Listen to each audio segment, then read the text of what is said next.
আসসালামু আলাইকুম। আজকে Realme 8 5G মডেলের সাউন্ড সমস্যা নিয়ে কিছু তথ্য আপনাদের সাথে শেয়ার করব। ফোনটিতে যখন ইউটিউবে ভিডিও প্লে করা হয় তখন কোনো ধরনের কোনো সাউন্ড নেই এবং যখন সেটিং থেকে যখন সাউন্ড প্লে করা হয় তখনও কোনো সাউন্ড নাই।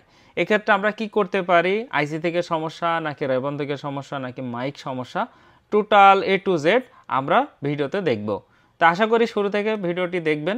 আপনাদের কোনো মতামত থাকলে অবশ্যই কমেন্ট বক্সে লিখবেন। যদি আমি ইউটিউবে সাউন্ডটা প্লে করি তাহলে কি হয়? একটা ভিডিও প্লে করলাম, সাউন্ড ফুল দেওয়া আছে কিন্তু কোনো ধরনের কোনো সাউন্ড আউটপুট নাই। যে বড় যে মাইকটা আছে রিঙ্গার যেটা, এটা দিয়ে মূলত মানে লাউড আকারে যে সাউন্ড হয় সেটা কিন্তু এই মাইকে হয়, কিন্তু এটা কোনো সাউন্ড নাই। তাহলে আমরা চলুন শুরু করি যে স্কিমেটিক্স দেখে মোটামুটি এটার বিস্তারিত তথ্য আমরা আগে জেনে নেব। আমরা সাউন্ডের জন্য প্রথমত নিচে যে মাইকটা আছে এটা খুলে নেব। উপরে যে রেবনের সাথে নিচে যে লজিক বোর্ড আছে এই বোর্ডের সংযোগটা ঠিক আছে কিনা আমরা আগে মেপে নেব। এটার জন্য আমরা মাল্টিমিটার ডায়োড মোডে রাখবো। ডায়োড মোডে রাখার পরে প্লাস অপশনটা বডিতে রেখে মাইনাস অপশন দিয়ে বা মাইনাস কেবলটা দিয়ে আমরা এটা দিয়ে ভ্যালুটা চেক করব। দেখুন একটা ভ্যালু পাওয়া যাচ্ছে 447 এবং আরেকটা পাওয়া যাচ্ছে কি 0447, মানে দুইটাতে সেম ভ্যালু পাওয়া যাচ্ছে। হ্যাঁ, দুইটাতে সেম ভ্যালু পাওয়া যাচ্ছে, অর্থাৎ আইসির যে কানেকশন সংযোগ বা কানেকশন বা সংযোগ যেটাই বলি, উপর থেকে রেবনের মাধ্যমে নিচে যে রেবনের ভিতরে যে লাইনটা থাকার কথা সেটা কিন্তু আমরা পেয়েছি। তাহলে আমরা কি করব? এটা যে আমরা চেক করলাম এটাকে বলা হয় নর্মাল মোডে চেক। আমরা এখন কোনো কিছু প্লে করব, করার পরে আমরা এখানে কোনো ভোল্টেজ আসছে কিনা এটা চেক করব। যেহেতু শক্তি প্রয়োজন, সাউন্ডের জন্য সংযোগ আছে, এবার তো শক্তি ছাড়া তো কোনো একটা মিউজিক তো প্লে হবে না। ধরেন একটা ভিডিও আমি প্লে করলাম, করার পরে এবার হচ্ছে যে ভোল্টেজ মোডে এটা পরিমাপ করব। কোনো ধরনের কোনো কিন্তু ভোল্টেজ নাই, ভোল্টেজ কিন্তু 0 দেখায়। এদিকে কিন্তু আমাদের ভিডিও কিন্তু চলছে। প্রসেসর যখন সাউন্ড কমান্ড করবে তখন অ্যামপ্লিফায়ার কি করবে? সেটাকে লাউড আকারে সাউন্ডটাকে শোনাবে।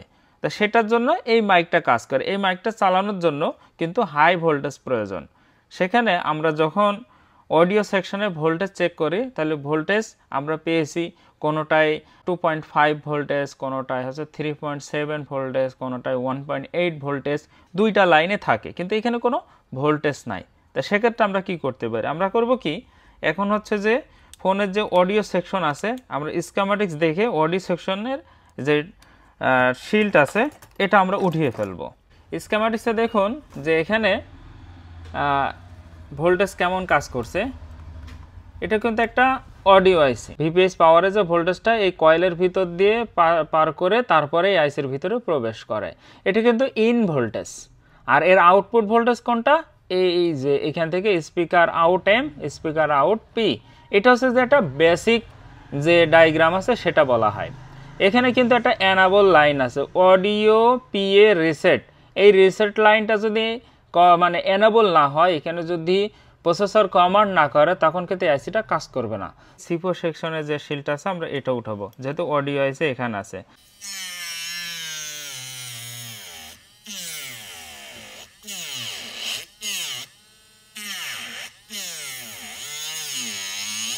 স্কিমেটিক্স অনুযায়ী আমরা কিছু ধারণা নিব।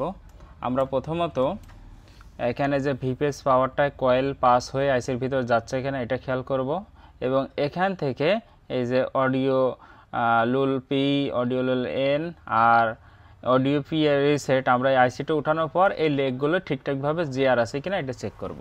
অডিও পি এ রিসেট এই লাইনটা প্রসেসর থেকে ঠিক আছে কিনা, যদি এই লাইনটা ঠিক থাকে এবং এই লাইনের জিআর ভ্যালু যদি আমরা সঠিকভাবে পাই তাহলে আমরা কি করব, তখন এই আইসিটা চেঞ্জ করব।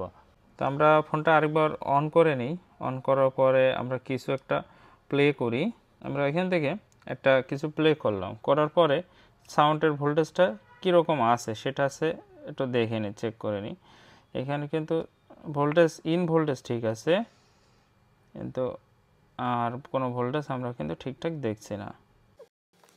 আমরা আইসিটা উঠানোর জন্য পেস্ট দিয়ে নেব এবং আমরা এখানে হিট রাখবো 330 এবং বাতাস রাখবো 60-65 এর মাঝামাঝি, 60 রাখলেই হবে। অডিও আইসিতে বেশিরভাগই এরকমই থাকে যে বোর্ডে হচ্ছে যে লেগ থাকে অনেকগুলো, কিন্তু আইসিতে লেগ থাকে দু একটা কম থাকে, মানে এগুলো দেওয়াই থাকে না আর কি, ওগুলো কোনো প্রয়োজন নেই। মানে এখানে তো জাস্ট সাউন্ডটাকে বুস্ট করবে এইটুকুনই কাজ। এবার মাপবো কি যে জিপিআইও লাইনটা ঠিক আছে কিনা। যদি জিপিআইও লাইন ঠিক থাকে তাহলে আইসিটা চেঞ্জ করতে হবে। হ্যাঁ, এই যে দেখছেন লাইন কিন্তু নাই, হ্যাঁ এইটা মিসিং আছে, আমরা কিন্তু এই জিপিআই লাইনটা মিসিং পাচ্ছি। হ্যাঁ, এটার কারণে কিন্তু অডিওটা প্লে হচ্ছে না। স্কেমেটিক্সে যেহেতু হার্ডওয়্যার সলিউশন শুধু পেয়েছি, বিটম্যাপটা পাইনি, যার জন্য রিয়েলমি 5G যে অডিও আইসি আছে এই অডিও আইসির একটা বিটম্যাপ আমরা খুঁজে নিয়েছি, যেটা হলো Oppo A16e-তে আছে। আর A16e-তে আমরা দেখুন যে এখানে এই যে এনাবল যে লাইনটা আছে এইটা সিরিয়াল ডাটা, সিরিয়াল ক্লক, এই তিনটা লাইন কে সরবরাহ করছে, কার থেকে এসছে সেটা আমরা জানবো। এখানে যখন ক্লিক করব এটা দেখুন যে একটা প্রসেসরের ভিতরে গিয়েছে, মানে ফোনে যে সিপিইউ থাকে সেটার ভিতরে। আমরা যদি এসডিএ তারপর এসসিএল এই দুটোতেও ক্লিক করি তাহলে একই অবস্থায় পাবো যে এই তিনটা লাইন মূলত প্রসেসরের সাথে সংযুক্ত, আর বাদ বাকি লাইনগুলো হচ্ছে যে পাওয়ার আইসি এবং ভিপিআই যে লাইন থাকে এই লাইনের উপরে নির্ভর করে চলে। এবার আমরা এই আইসিটা তো আমরা হচ্ছে যে এনেবল লাইনটা পাইনি, এনেবল লাইনটা কোথায় গিয়েছে, এটা হচ্ছে যে সিপিইউর ভিতরে গিয়েছে, সেটা কিন্তু আমরা এখান থেকে অলরেডি হার্ডওয়্যার সলিউশন দিয়ে কিছু ধারণা পেয়েছি। এই যে লাইনটা আর এর নিচে যে সিরিয়াল ডাটা, সিরিয়াল ক্লক যে দুইটা লাইন, এই দুইটা লাইনে কিন্তু আমরা ভ্যালু পেয়েছি। তাহলে আমাদের কি করতে হবে, এই প্রসেসরটা ওঠাতে হবে এবং ওঠানোর পর এই লাইনটা আমাদেরকে জাম্পার করতে হবে।